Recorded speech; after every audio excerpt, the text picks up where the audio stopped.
देख रहे हैं school to you YouTube channel. सूचना के अनुसार कृतियाँ कीजिए, यानी हिदायत के मुताबिक अमल कीजिए।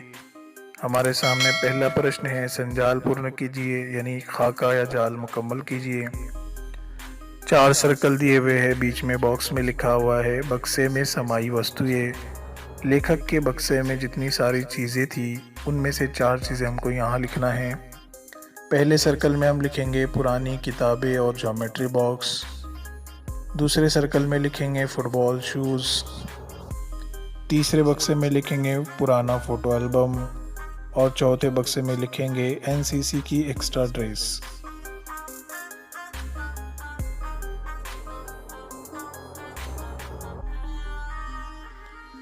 नेक्स्ट क्वेश्चन हमारा प्रश्न क्रमांक 2, घटनाक्रम के अनुसार वाक्य लिखिए। वाक्य के हिसाब से जुमले लिखिए। यहाँ पर जुमले दिए हुए हैं लेकिन वाक्य की तरतीब के हिसाब से नहीं दिया हुआ है, हमको तरतीब वाला लगाना है। उसका जवाब इस तरह से रहेगा।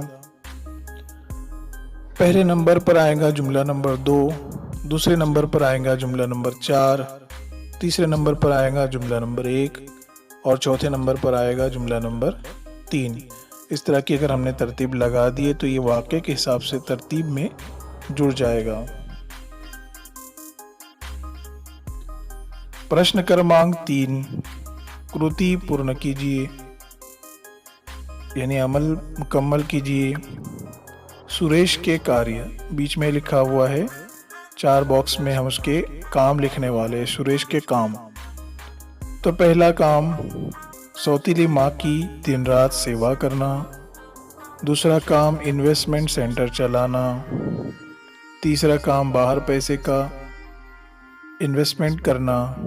चौथा काम घर में संस्कारों का इन्वेस्टमेंट करना।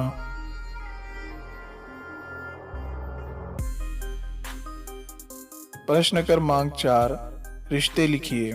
यहाँ पर नाम दिए हुए हैं, उन नामों के दरमियान में जो रिश्ता है वो हमको यहाँ लिखना है। पहला है अनीता और राघवेंद्र, ये दोनों कौन थे? पत्नी और पति, दोनों का रिश्ता क्या था? पत्नी और पति का था। दूसरे नंबर पर है अम्मा अनीता, ये दोनों सास बहू थे। नंबर 3 बच्चे बाबूजी, पोते पोतियाँ और दादा।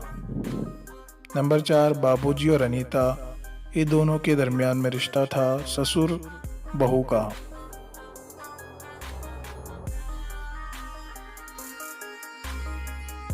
प्रश्न क्रमांक 5, पाठ में प्रयुक्त एक वचन और बहुवचन शब्दों की सूची बनाइए।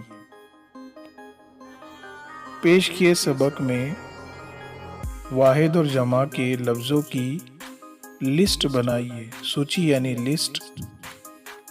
4 कोई लफ्ज़ लिखना है हमको जो एक वचन हो, जो सबक में आए हुए हो, और बहुवचन में लिखना है यानी जमा हो। 4 लफ्ज़ लिखना है। तो एक वचन में लिखेंगे हम पेंसिल, हफ्ता, बक्सा, इमारत। ये सब लफ्ज़ वाहिद है। बहुवचन यानी जमा में किताबें, पर्चियाँ, छुट्टियाँ, फरमाइशें, सब एक से ज़्यादा जाहिर करने वाले लफ्ज़ है, इसलिए इसको बहुवचन यानी जमा कहा जाता है।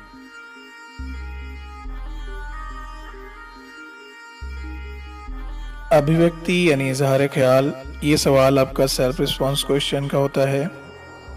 व्यवहार से संस्कार झलकते हैं, इस विधान को सोदाहरण स्पष्ट कीजिए।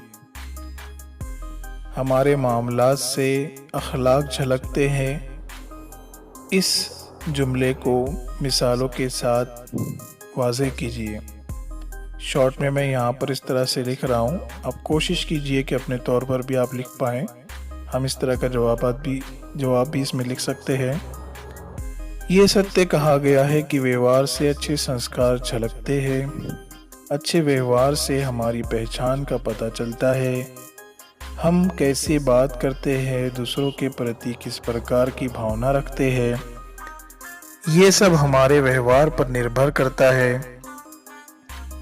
व्यवहार से हमारे संस्कार का पता चलता है। हमारे परिवार का पता चलता है। परिवार ने हमें क्या सिखाया है और हमने क्या सीखा है। अच्छे व्यवहार से हम समाज में सबका दिल जीत सकते हैं। अच्छे व्यवहार से सब हमारी इज्जत करते हैं। हमारे व्यवहार से हम अपनी जगह बना सकते हैं। अच्छा व्यवहार हमें हमेशा ऊंचाइयों की तरफ ले जाता है। वीडियो अच्छी लगी हो तो लाइक जरूर करें।